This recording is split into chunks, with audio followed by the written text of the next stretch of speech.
कैसे हो सब? बढ़िया। दिवाली मना ली? आई होप आप सबकी दिवाली अच्छी रही होगी और बढ़िया एंजॉय कर रहे हैं, आपने पटाखे चलाए होंगे। तो अभी digestion and absorption upon complete हुआ था लास्ट लेक्चर के अंदर, और कल दिवाली के दिन भी अपना लेक्चर आया था। कंसिस्टेंसी देख रहे हो लड़के की? तो कंसिस्टेंसी मेरी है तो आप भी सब्सक्राइब जरूर से कर दो यार। तो डाइजेशन एंड एब्जॉर्प्शन अपना कंप्लीट हो चुका था। मैंने कहा था कि चैप्टर जैसे कंप्लीट होगा उसके बाद में अपन एक एनसीईआरटी का क्विक रीडिंग सेशन ले लेंगे, तो उसके बाद में आपको आइडिया हो जाए कि हाँ अपन एनसीईआरटी से ही पढ़ रहे हैं, कहीं बाहर से नहीं पढ़ रहे। और एक दो चीजें जो बाहर से जरूरत पड़ती है, जो एग्जाम्स के अंदर आ जाती है, तो वो भी अपन ने कवर कर ली थी जो अपना चैप्टर अपने कंप्लीट किया है। तो ये अपना एनसीईआरटी रीडिंग सेशन होगा, क्विक रीडिंग करेंगे ताकि अपन को आइडिया लग जाए कि हाँ अपन ने पढ़ा इसी से है, कोई कॉन्सेप्ट छूटा नहीं है। आप भी अपनी एनसीईआरटी सामने लेके बैठ जाओ और बिल्कुल छोटा सा लेक्चर होगा और इसके अंदर पूरी एनसीईआरटी जो इस चैप्टर के वो अपन रीड करेंगे। स्टार्ट करते हैं। Food is one of the basic requirement of all living organisms. जितने भी लिविंग ऑर्गेनिजम्स हैं उनकी जो फूड जो है वो क्या है, बेसिक रिक्वायरमेंट है। The major component of our food are carbohydrate, protein and fat. ठीक है, ये तीन चीजें आपकी मेजर कंपोनेंट है। विटामिन एंड मिनरल्स क्या है, वो माइनर कंपोनेंट है, वो यहां पर भी लिखा हुआ है। Vitamin and minerals are required in small quantities. Small quantities मतलब माइनर कंपोनेंट है। ठीक, food provides energy and organic material for growth and repair of tissues. तो टिश्यूज है उनकी ग्रोथ और रिपेयरिंग के लिए आपका जो फूड है वो क्या है, एनर्जी प्रोवाइड करता है और ऑर्गेनिक मटेरियल है वो प्रोवाइड करता है। उसके बाद बात करें, the water we take in plays an important role in metabolic processes. जो पानी अपन पीते हैं वो भी मेटाबॉलिक प्रोसेसेस के अंदर काम आता है। और क्या काम आता है, पानी बहुत जरूरी है पीना चाहिए, क्योंकि वो एक तो मेटाबॉलिक रिएक्शंस है, जो मेटाबॉलिज्म है वो आपका अच्छा रखेगा और क्या करेगा, आपकी बॉडी को डिहाइड्रेट नहीं होने देगा, बिल्कुल हाइड्रेटेड रखेगा ताकि आपके फेस पर ग्लो रहे, आप सुंदर सुंदर दिखो और आप बिल्कुल एनर्जेटिक फील करो। अगर आप पानी नहीं पियोगे, सिर्फ खाना खाओगे, तो भी आपके अंदर एनर्जी नहीं रहेगी। फिर आगे चलते हैं, पानी की बात कर ली। And also prevents dehydration of the body, ये मैंने आपको बता दिया। Bio macromolecules in food can not be utilized by our body in their original form, they have to be broken down and converted into simple substances in the digestive system. The process of conversion of complex food substance to simple absorbable forms is called digestion and is carried out by digestive system by mechanical and biochemical methods।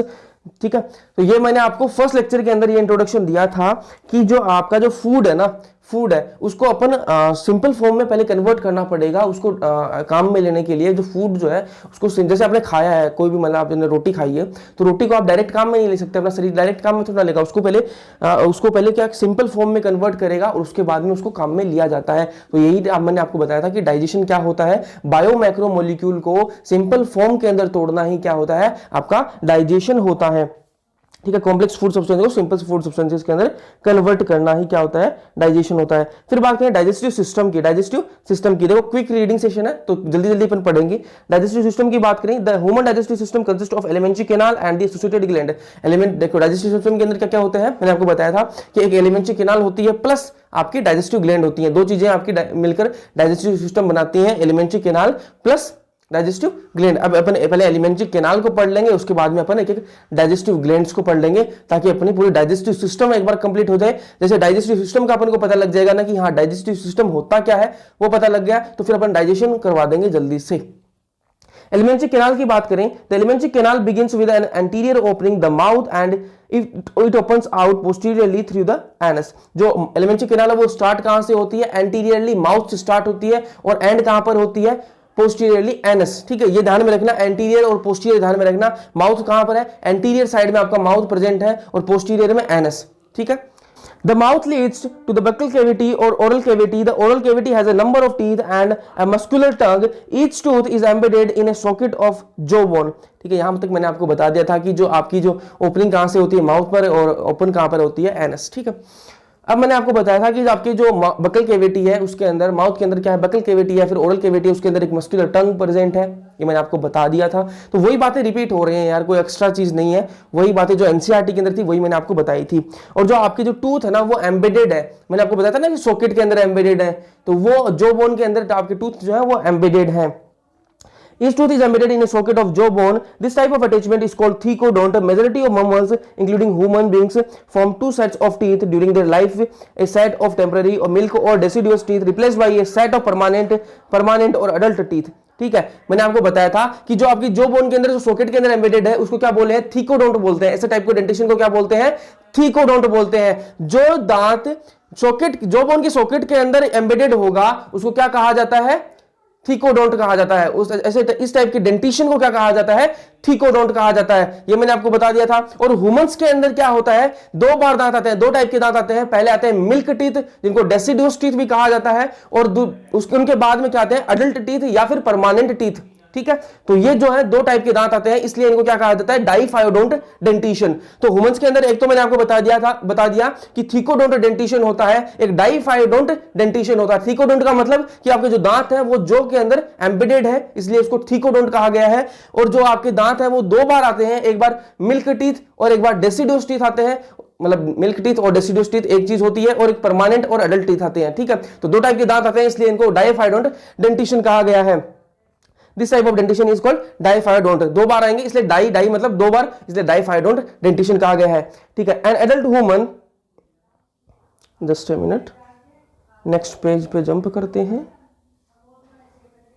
हो जा जी, चलो जी, has 32 permanent teeth. ठीक है, total permanent teeth आ जाते हैं adult होने के बाद में, तो कितने होते हैं वो 32 टीथ होते हैं।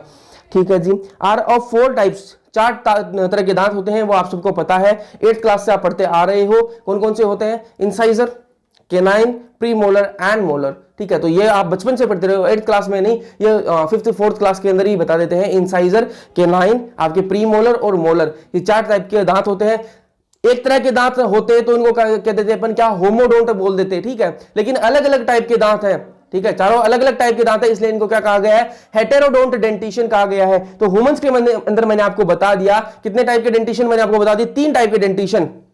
कौन कौन से, थीकोडोंट डेंटिशन, डाइफायोडोंट डेंटिशन और हेटेरोडोंट डेंटिशन।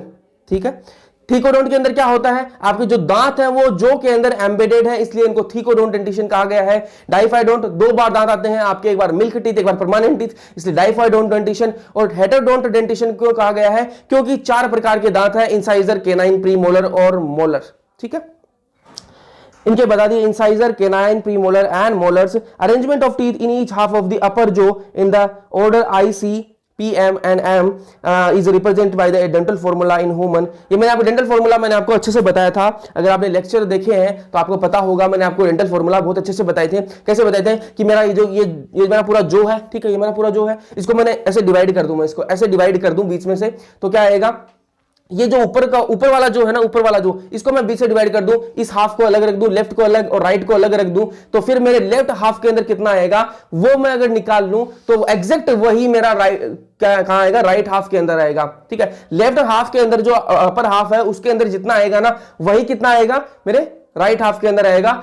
अगर कोई मतलब ट्रेजेडी नहीं हुई हो, किसी के अगर मतलब एक्सीडेंट वगैरह हुआ हो, उसके अंदर दांत अगर गिर गया हो, तब तो वो कम आएगा, लेकिन नॉर्मल इंसान की बात कर रहे हैं, तो अगर नॉर्मल कंडीशन है तो उसके अंदर जितना लेफ्ट हाफ के अंदर आएगा उतना ही राइट हाफ के अंदर आएगा। तो फॉर्मूला मैंने आपको बता दिया था कि जो एडल्ट है उसके अंदर कितना आता है, 2123 अपॉन 2123। इसको मैथ्स नहीं लगानी है, मैथ्स लगा दोगे तो 1 आ जाएगा, तो एक दांत थोड़ा होता है, तो मैथ्स नहीं लगानी।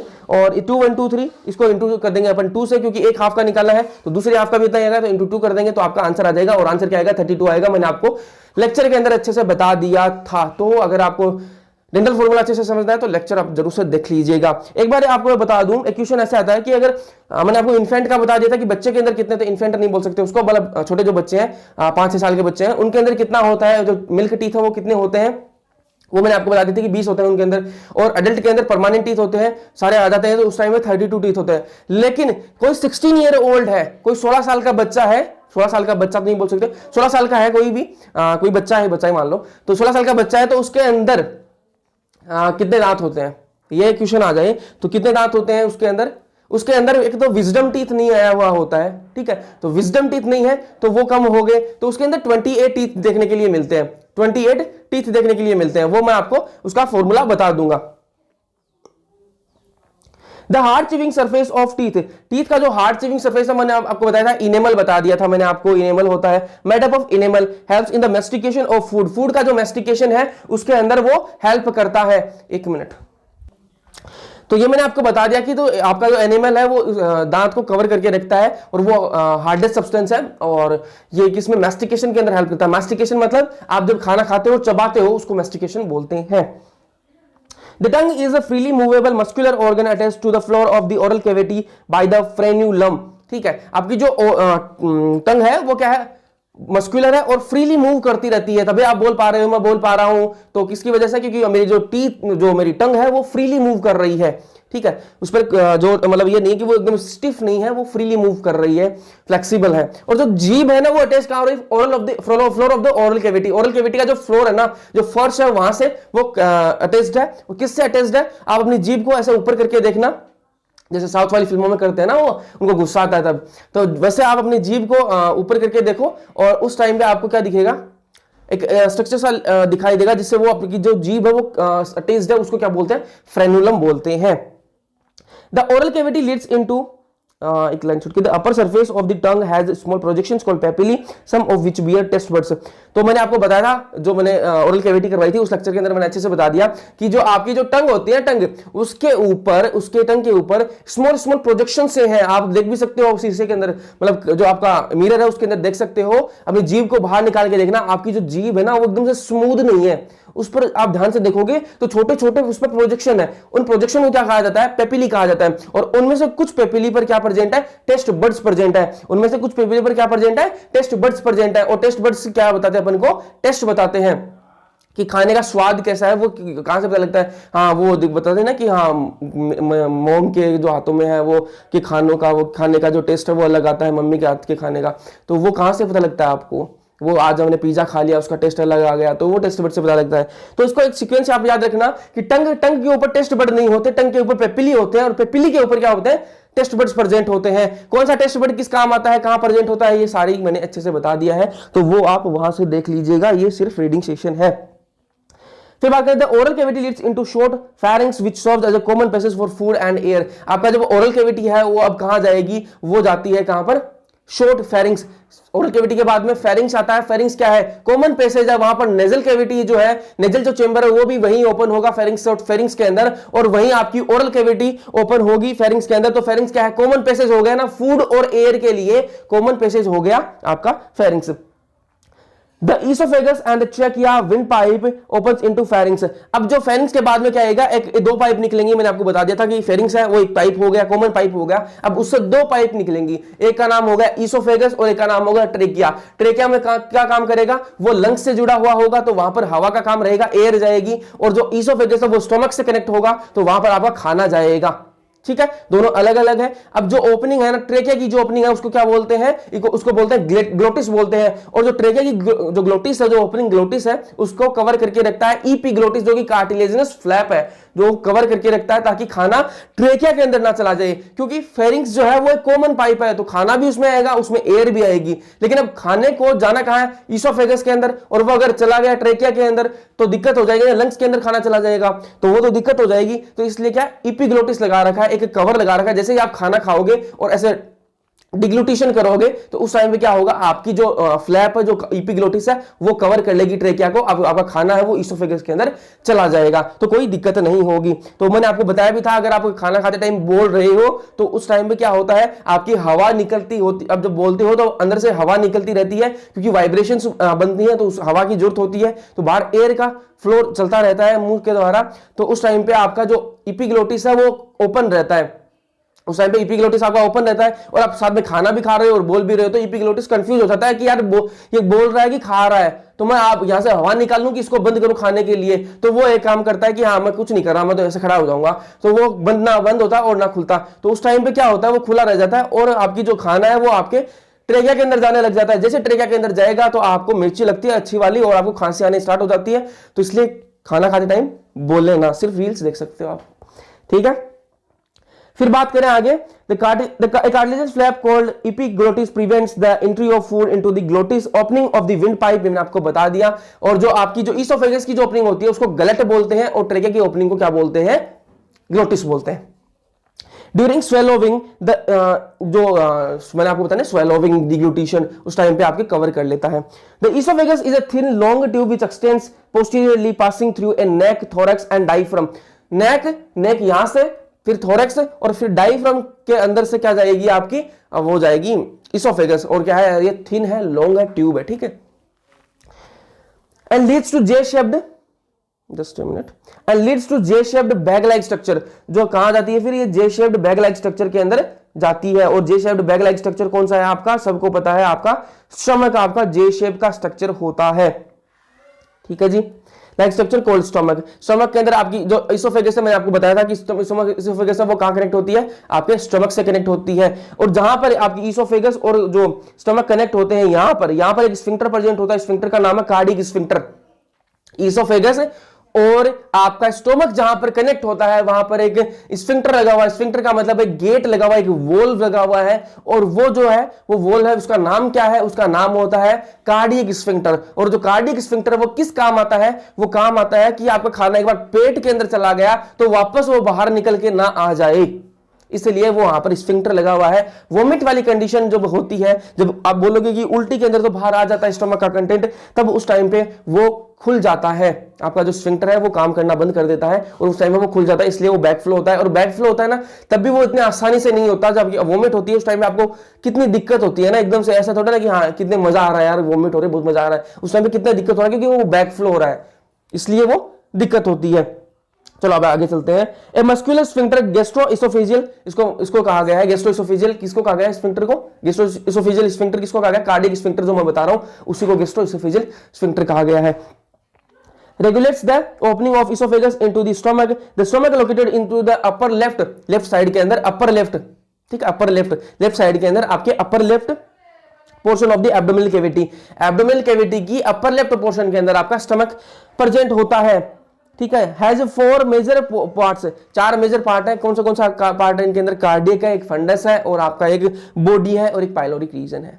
4 पार्ट है, फंडस, कार्डियक, बॉडी और पाइलोरिक रीजन, 4 पार्ट है स्टमक के अंदर। ये आप डायग्राम के अंदर भी दिखा दूंगा आपको मैं। फिर जो आपका स्टमक है वो कहां पर ओपन होता है, मैंने आपको बता दिया था कि स्टमक, उसके बाद में स्मॉल इंटेस्टाइन के अंदर, स्मॉल इंटेस्टाइन के अंदर 3 पार्ट है। आपका ड्यूडेनम जो कि सी शेप का होता है, आपका जो जिजेनम है वो कोइल्ड होता है, और आपका इलियम जो है वो हाईली कोइल्ड होता है। ये वर्ड्स आप ध्यान में रखना। और जो आपका इलियम जो स्मॉल इंटेस्टाइन का पार्ट है, अब वो कनेक्ट होगा किससे, लार्ज इंटेस्टाइन से कनेक्ट होगा। और लार्ज इंटेस्टाइन के कौन से पार्ट से कनेक्ट होगा, आपके कोलन से कनेक्ट होगा। लार्ज इंटेस्टाइन का जो कोलन पार्ट से, सॉरी, सीकम से कनेक्ट होगा। और सीकम जो है वो आपका कैसा है, सेक लाइक स्ट्रक्चर है, ठीक है। सेक लाइक मतलब जो एक साइड से ब्लाइंड सेक जिसको बोल रहे हैं, वो ब्लाइंड सेक क्या है, जो आपका शॉपिंग बैग होता है ना, एक साइड से नीचे से बंद होता है और ऊपर से खुला हुआ होता है, वैसा स्ट्रक्चर है सीकम। और सीकम किसका पार्ट है, लार्ज इंटेस्टाइन का पार्ट है। अब जो सीकम है उससे निकलेगी आपका असेंडिंग कोलन, असेंडिंग कोलन के बाद में ट्रांसवर्स कोलन, उसके बाद में डिसेंडिंग कोलन, फिर सिग्मोइड, और फिर रेक्टम, और फिर एनस, ठीक है। यहां तक आपको पता लग गया होगा। सीकम से एक फिंगर लाइक प्रोजेक्शन निकलता है, उसको कहा जाता है अपेंडिक्स, वर्मीफॉर्म अपेंडिक्स। और वर्मीफॉर्म अपेंडिक्स जो है वो आज के टाइम पर बिल्कुल वेस्टिजियल हो चुकी है, किसी काम की नहीं है, क्योंकि अपन वो काम आती थी कब, जब अपन खाते थे घास फूस, जब अपने पूर्वज थे जो खाते थे कुछ भी, मतलब उनको पता नहीं था खाने का। और अभी तो इवोल्यूशन बहुत ज्यादा हो गया, अपन पिज्जे बर्गर से नीचे बात नहीं करते। उस टाइम पे वो मतलब पत्ते खा रहे हैं, पेड़ पौधे कुछ भी खा रहे हैं, तो उस टाइम पे उसमें क्या होता था, सेलुलोज होता था, उसको पचाने के लिए अपेंडिक्स काम में आती थी। लेकिन आज के टाइम पर कोई सेलुलोज खाता नहीं है, इसलिए अपेंडिक्स जो है वो वेस्टिजियल हो चुकी है, उसका कोई काम नहीं रह गया। इसलिए किसी को भी अपेंडिसाइटिस होता है तो उस टाइम पे डॉक्टर जो है वो उसको रिमूव कर देता है, जिसको अपेंडेक्टोमी बोलते हैं, उसको रिमूव कर देता है, क्योंकि कोई उसका दिक्कत नहीं होती, क्योंकि उसका कोई काम ही नहीं है, वो वेस्टिजियल हो चुका है। चलो ये आगे चलते हैं। फिर ये मैं आपको बता दिया, इस पैराग्राफ के अंदर जो जितनी बातें थी वो मैं आपको वर्बली बता दी। एक बार रीडिंग कर लो, आपकी मर्जी है तो कर लेते हैं। Small intestine is distinguishable into 3 regions, 3 regions के अंदर वो डिस्टिंग्विश कर सकते हैं अपन उनको। कौन कौन सा, एक सी शेप का ड्यूडेनम मैंने आपको बता दिया, सी शेप का मैंने आपको ड्यूडेनम बता दिया, एक लॉन्ग कोइल्ड मैंने आपको जिजेनम बता दिया, एक हाईली कोइल्ड मैंने आपको इलियम बता दिया।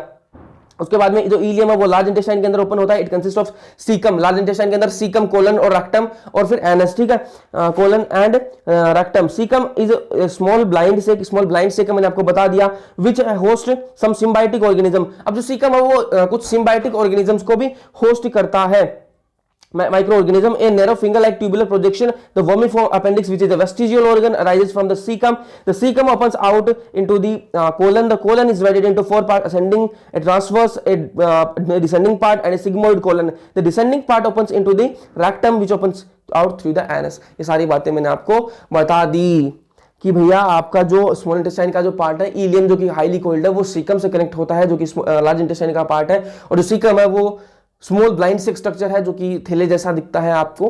और जो आपका सीकम है उसके अंदर सिम्बायोटिक माइक्रो ऑर्गेनिजम्स भी प्रेजेंट होते हैं, और उसी से सीकम से वर्मीफॉर्म अपेंडिक्स एक फिंगर लाइक प्रोजेक्शन है वो राइज होता है, और वर्मीफॉर्म अपेंडिक्स है वो वेस्टिजियल हो चुका है ह्यूमंस के अंदर। और उसके बाद बात करें सीकम से क्या होता है, स्टार्ट होता है सीकम से कोलन होता है स्टार्ट, और कोलन के 4 पार्ट है, असेंडिंग कोलन, ट्रांसवर्स कोलन और डिसेंडिंग कोलन, उसके बाद में सिग्मोइड कोलन, ठीक है जी। और उसके बाद में रेक्टम और उसके बाद में एनस। यहां तक आपकी एलिमेंट्री कैनाल हो गई है कंप्लीट, ठीक है, कंप्लीट। डिटेल में अपन ने बात कर चुके हैं लेक्चर्स के अंदर, सेटिंग है ताकि आपको आइडिया लग जाए और आप साथ साथ में एक बार एनसीईआरटी के थ्रू गो थ्रू हो जाओ, ताकि आपको ये ना रहे कि अपना एनसीईआरटी भी कवर नहीं हुई।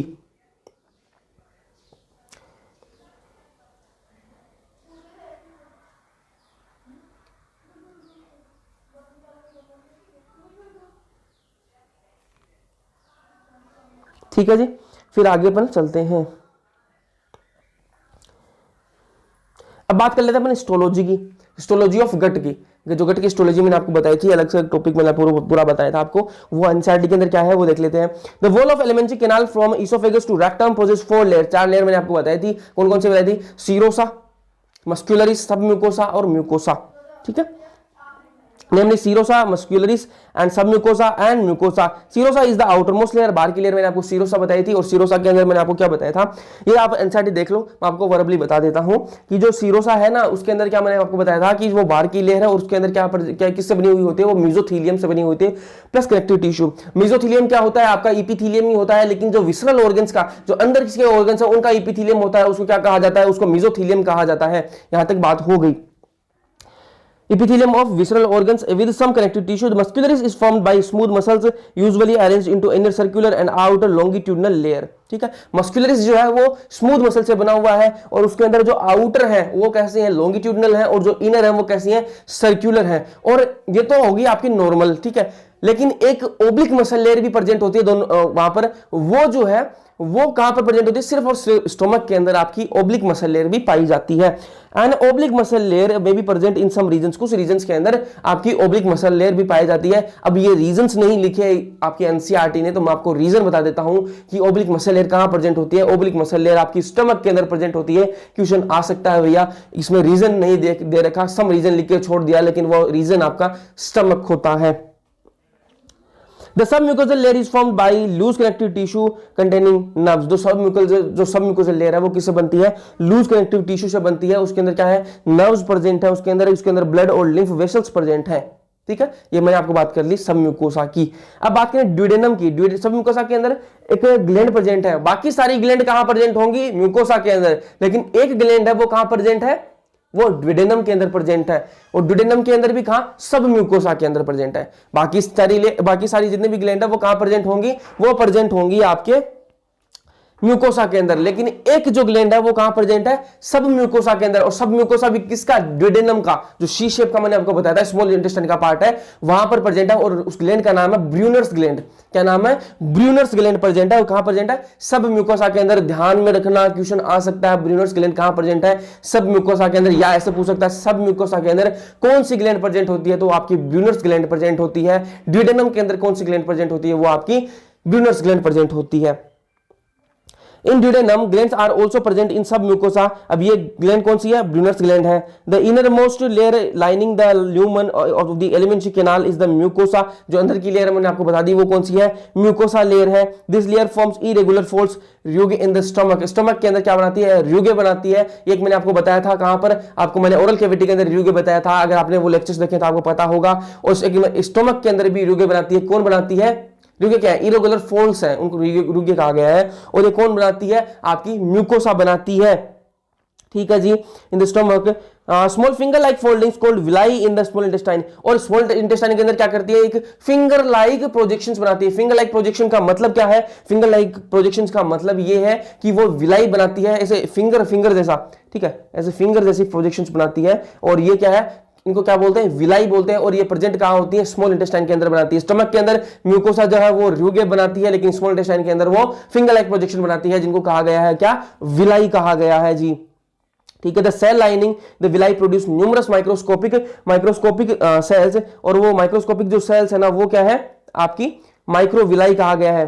ठीक है, जो माइक्रोस्कोपिक प्रोजेक्शंस हैं जो विलाई के ऊपर आ गए हैं, जो माइक्रोस्कोपिक प्रोजेक्शंस जो विलाई के ऊपर है उनको क्या कहा गया है, वो क्या स्ट्रक्चर बनाएंगे, माइक्रोविलाई बनाएंगे। ठीक है, अब ये माइक्रोविलाई क्या करते हैं, ब्रश बॉर्डर अपीयरेंस देती है, giving brush border appearance. These modification increase the surface area enormously. ये जो मॉडिफिकेशंस है ना ये सरफेस एरिया को एकदम से बढ़ा देते हैं, इसलिए ये मॉडिफिकेशन होते हैं। और सरफेस एरिया आपको पता है जितना ज्यादा सरफेस एरिया होगा तो एब्जॉर्प्शन उतना ज्यादा कर पाएंगे, और जो एब्जॉर्प्शन है उतना ज्यादा कर पाएंगे, तो अपना जो काम में जो मैक्सिमम जो चीजें हैं वो अपन अंदर एब्जॉर्ब कर लेंगे। इसलिए सरफेस एरिया अपन को क्या चाहिए, ज्यादा चाहिए। Villi are supplied with network of capillaries and large lymph vessel. ठीक है, जो विलाई है उसके अंदर क्या है, नेटवर्क ऑफ कैपिलरीज प्रेजेंट है और लार्ज लिम्फ वेसल प्रेजेंट है। उनको क्या कहा गया है, लैक्टेल कहा गया है। Mucosal epithelium has goblet cells which secrete mucus that help in lubrication. जो म्यूकोजल एपिथेलियम है उसके अंदर क्या प्रेजेंट है, गोबलेट सेल्स प्रेजेंट है, और वो क्या सिक्रीट करती है, म्यूकस सिक्रीट करती है। और म्यूकस किस काम आता है, आपके ल्यूब्रिकेशन के अंदर काम आता है। किसके काम आता है, ल्यूब्रिकेशन के अंदर काम आता है। ठीक है, mucosa also form glands in the stomach. Stomach के अंदर म्यूकोसा जो है वो ग्लैंड भी बनाती है, और ग्लैंड कौन सी बनाती है, गैस्ट्रिक ग्लैंड बनाती है। कौन सी बनाती है, गैस्ट्रिक ग्लैंड बनाती है स्टमक के अंदर। And crypts in between the bases of villi in the intestine. और इंटेस्टाइन के अंदर जो विलाई है उनके बेसिस पर क्रिप्स बनाती है, जिनको कहा गया है क्रिप्स ऑफ लेबरकोहन। ठीक है, all the 4 layers of modification, अलग अलग जगह पर ये सारे मॉडिफिकेशन देखने के लिए मिलते हैं अपन को। ये मैं आपको एक बार फिर से डायग्राम दिखा देता हूं, जो छूट गए अपने पीछे वाले में, वो मैं आपको दिखा देता हूं। ये देखो, ये आपका टीथ का वाला डायग्राम होगा कि यहाँ पर ये सॉकेट प्रेजेंट है आपके जो के अंदर, और ये टीथ है इसके अंदर एम्बेडेड होगा, इसलिए इसको क्या कहा गया है, थ्रीकोडोंट कहा गया है, क्योंकि ये सॉकेट्स के अंदर प्रेजेंट है। फिर आगे चलते हैं, और यहां पर आपका क्या है, आपका स्टमक का डायग्राम है। ये देखो आपका ईसोफेगस आया है। ईसोफेगस किससे कनेक्ट होगा, आपके स्टमक से कनेक्ट होगा। और स्टमक के अंदर कौन से रीजन पे कनेक्ट होगा, स्टमक के अंदर आपको रीजन पूछ ले तो कार्डियक रीजन आपको टिक करना है जी। ठीक है, फंडस ऊपर होता है, लेकिन फंडस से आपका कनेक्ट नहीं होता। आपका रीजन कौन से रीजन में कनेक्ट होता है, आपका ईसोफेगस, तो वो आपका रीजन कौन सा है, वो रीजन आपका है कार्डियक रीजन के अंदर। और यहां पर आपका कौन सा स्फिंक्टर प्रेजेंट है, कार्डियक स्फिंक्टर प्रेजेंट है, क्योंकि कार्डियक के अंदर ये हो रहा है। अब जो पाइलोरिक जो पार्ट है ना स्टमक का अंदर, जो पाइलोरिक पार्ट है ये कनेक्ट होगा आपके सी शेप ड्यूडेनम के अंदर, और सी शेप ड्यूडेनम के अंदर जहां कनेक्ट होगा वहां पर एक स्फिंक्टर प्रेजेंट होगा, वहां पर एक स्फिंक्टर प्रेजेंट होगा। उस स्फिंक्टर का नाम है पाइलोरिक स्फिंक्टर। उस स्फिंक्टर का नाम है, यहां पर भी एक गेट प्रेजेंट होगा ताकि खाना आपस बैकफ्लो ना हो, इसके अंदर पीछे ना जाए खाना, इसलिए यहां पर स्फिंक्टर प्रेजेंट होता है। स्फिंक्टर का नाम मैंने आपको बता दिया, पाइलोरिक स्फिंक्टर बता दिया। अब अपन आगे चलते हैं और डायग्राम देखते हैं किसका, आपकी जो लेयर्स हैं एलिमेंट्री कैनाल की, उनका डायग्राम देख लेते हैं। ये मैंने आपको बताई, बाहर की जो लेयर है इसको कहा गया है सीरोसा। ये उसके बाद में मस्कुलरिस की मैंने आपको ट्रिक भी बताई थी को आउटर टू इनर याद करने के लिए, एसएमएस मेडिकल कॉलेज नाम से मैंने आपको बताई थी, ट्रिक भी बताई थी, उसको आप याद रख सकते हो। सीरोसा जो है वो आउटर लेयर है, और मस्कुलरिस जो है उसके बाद में जो सीरोसा के बाद में मस्कुलरिस है, उसके अंदर एक इनर सर्कुलर एक लॉन्गिट्यूडनल आउटर लॉन्गिट्यूडनल लेयर होती है। ठीक है, अंदर की तरफ, ये अंदर की तरफ मैंने आपको सर्कुलर बताई थी, आउटर की तरफ मैंने आपको लॉन्गिट्यूडनल बताई थी। और जो एक ओब्लिक मसल लेयर प्रेजेंट होती है वो सिर्फ स्टमक के अंदर आपको देखने के लिए मिलेगी। सब म्यूकोसा आ गई उसके बाद में म्यूकोसा, और यहाँ पर आपका ल्यूमन प्रेजेंट होता है, और इनको डिटेल में मैंने आपको लेक्चर्स के अंदर बता दिया था। बात करें डाइजेस्टिव ग्लैंड्स के, डाइजेस्टिव ग्लैंड के अंदर बात करें तो 3 डाइजेस्टिव ग्लैंड होती है। कौन कौन सी आपकी 3 डाइजेस्टिव ग्लैंड्स की यहां बात करी गई है, आपकी लीवर है, आपकी पेंक्रियाज है, और आपका ओरल कैविटी के अंदर आपकी स्लाइवरी ग्लैंड है। तो 3 आपकी मैंने आपको बताई थी, और तीनों की यहां पर अपन बात कर लेंगे। Digestive gland, the digestive glands associated with the alimentary canal include the salivary gland. Digestive gland associated है किसके साथ में, आपकी एलिमेंट्री कैनाल के साथ में एसोसिएटेड है, और उनमें कौन इंक्लूडेड है, आपकी सबकी स्लाइवरी ग्लैंड भी क्या है, इंक्लूडेड है। The liver and the pancreas, liver और पेंक्रियाज और आपकी स्लाइवरी ग्लैंड। ठीक है, saliva is mainly produced by 3 pairs of salivary glands. Saliva है वो 3 पेयर हैं उन ग्लैंड्स के, उनसे स्लाइवा आपका प्रोड्यूस होता है, वो मैंने आपको बताई थी। ठीक है, 3 पेयर मैंने आपको बताए थे। ठीक है, अगर आपने लेक्चर्स लिए हैं तो टोटल कितनी होगी, 6 होगी। कौन सी बताई थी मैंने आपको, पेरोटिड बताई थी, मैंने आपको सब मैंडिबुलर सब मैक्सिलरी बताई थी, और मैंने आपको बताई थी सब लिंगुअल बताई थी। तो 3 बताई थी मैंने आपको, और ये पेयर्स के अंदर होती हैं, इसलिए 6 आपकी होती हैं ग्लैंड। द पेरोटिड जो कि चीक में प्रेजेंट है, द सब मैक्सिलरी सब मैंडिबुलर जो कि लोअर जो के अंदर है, और जो सब लिंगुअल है वो बिलो द टंग प्रेजेंट है। ये मैंने आपको बता दिया था। These glands salivary these glands situated just outside the buccal cavity, buckle cavity के जस्ट आउटसाइड ही सिचुएटेड है। और the buccal cavity secrete salivary juice into the buccal cavity, और जो सलाइवरी ग्लैंड है वो क्या सिक्रीट करती हैं, सलाइवरी जूस सिक्रीट करती हैं बकल कैविटी के अंदर। Liver is the largest gland of the body, ये मैंने आपको बताया था कि जो लीवर है वो लार्जेस्ट ग्लैंड है बॉडी की। वेट की बात कर लें, वेट आप इसका देख लो जी 1.2 to 1.5 kg, 1200 से 1500 ग्राम, ग्राम में पूछ ले तो 1200 से 15 ग्राम आपका टिक करके आओगे, और अगर आपको केजी के अंदर पूछ रहा है तो आपको 1.2 to 1.5 किलोग्राम। अब आप ऑप्शन देख के आप लगा सकते हो टिक कि कौन सा ऑप्शन परफेक्ट जा रहा है, उस हिसाब से आप लगा लेना। इन द एडल्ट ह्यूमन की बात हो रही है। It is situated in the abdominal cavity, abdominal cavity के अंदर ये सिचुएटेड होता है just below the diaphragm, diaphragm के जस्ट नीचे होता है ये। आपका लीवर कहां प्रेजेंट होता है, राइट साइड के अंदर यहां प्रेजेंट होता है, लेकिन थोरेसिक के अंदर या फिर एब्डोमिनल कैविटी के अंदर। ये कैसे पता लगेगा, अगर डायफ्राम के ऊपर होता ना, डायफ्राम के अगर ऊपर होता आपका लीवर तो इसको बोल देते कि थोरेसिक कैविटी के अंदर प्रेजेंट है, लेकिन ये डायफ्राम के जस्ट नीचे प्रेजेंट है, इसलिए इसको क्या कहा गया है कि ये एब्डोमिनल कैविटी के अंदर प्रेजेंट है। It is situated in abdominal cavity just below the diaphragm। उसके बाद में इस हैज टू लोब्स, दो लोब्स पर मैंने आपको इसके में बताया था, एक राइट लोब और एक लेफ्ट लोब। जो राइट लोब है वो बड़ा होता है comparatively. The hepatic lobules are the structure and functional unit, the structural lobules are the structure and functional unit of the liver. Liver की जो स्ट्रक्चर और फंक्शनल यूनिट है वो क्या होती है, लोब्यूल्स होते हैं, hepatic lobules of the liver containing hepatic cells. और जो लोब्यूल्स हैं, हिपेटिक लोब्यूल्स हैं, उनके अंदर क्या प्रेजेंट है, हिपेटिक सेल्स प्रेजेंट है। हिपेटिक सेल्स से मिलकर ही क्या आपके लोब्यूल्स बनते हैं।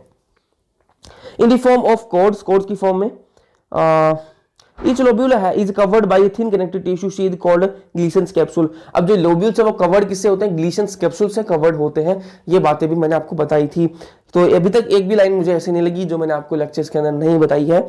बाकी चलो कंटिन्यू करते हैं और जैसे जल्दी से फिनिश करके और अपन रैप अप करेंगे, उसके बाद में चैप्टर अपना नया स्टार्ट करेंगे और कल से लेक्चर आपको मिलेंगे कंटिन्यू किसके, रेस्पिरेशन। ठीक है। The bile, just a minute यार, the bile secreted by the hepatic cells, जो बाइल जो सिक्रेट क्यों करता है आपका, हिपेटिक सेल्स सिक्रेट करती हैं। passes through the hepatic duct, hepatic duct से वो पास होती हैं and stored and concentrated into the thin muscular sac called gall bladder. Gall bladder के अंदर वो स्टोर होती है। सिक्रेट कहां से होती है बाइल, आपकी हिपेटिक सेल्स जो है वो सिक्रेट करती है बाइल को, लेकिन वो स्टोर कहां पर जाके होती है, वो स्टोर होती है आपका एक थिन मस्कुलर सेक है जिसका नाम है गाल ब्लैडर, वहां पर वो जाके स्टोर होती हैं। The duct of gall bladder, जिसको कहा गया है सिस्टिक डक्ट, ये मैंने आपको डायग्राम में भी बता दूंगा मैं आपको। जो गाल ब्लैडर से जो डक्ट निकलती है उसको क्या नाम दिया गया है, सिस्टिक डक्ट। ठीक है, डायग्राम के अंदर नाम नहीं दे रखा तो वो आप देख लेना। Along with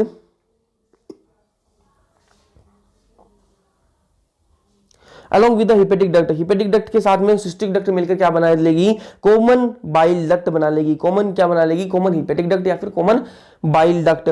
the bile duct and the pancreatic duct open together into the duodenum, duodenum के अंदर ओपन होंगे, दोनों साथ में ओपन होंगे, पैंक्रियाटिक डक्ट और आपकी कॉमन बाइल डक्ट या फिर common hepatic duct. As the common hepatopancreatic duct को दोनों साथ में, पेंक्रियाटिक डक्ट और जो आपकी हिपेटिक डक्ट है, कॉमन हिपेटिक डक्ट, दोनों साथ में जुड़ गई, इसका मतलब क्या नाम दे देंगे उनको, पेंक्रियो हिपेटिक डक्ट। ठीक है, या फिर hepatopancreatic duct. Is guarded by sphincter called the sphincter of ODI.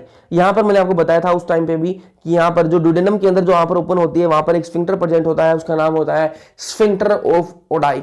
और जहां पर पेंक्रियास के अंदर, पेंक्रियाटिक की जो डक्ट है उसके अंदर जहां पर कनेक्ट होती है, दोनों जहां पर कनेक्ट होती है ना, कहां बता रहा हूं मैं आपको समझ आ रहा होगा कि जहां पर आपकी पेंक्रियाटिक डक्ट है ना, उसके अंदर आपकी बाइल डक्ट जो है, कॉमन हिपेटिक डक्ट है, वो आकर जहां पर कनेक्ट होती है ना, जहां पर दोनों का कनेक्शन बनता है, वहां पर एक स्फिंक्टर प्रेजेंट होता है जिसका नाम है स्फिंक्टर ऑफ बॉयडन। ठीक है, जो आपके एनसीईआरटी के अंदर नहीं दे रखा, तो आप याद रखो यहाँ पर क्या प्रेजेंट होता है, यहाँ पर प्रेजेंट होता है आपका क्या, स्फिंक्टर ऑफ बॉयडन।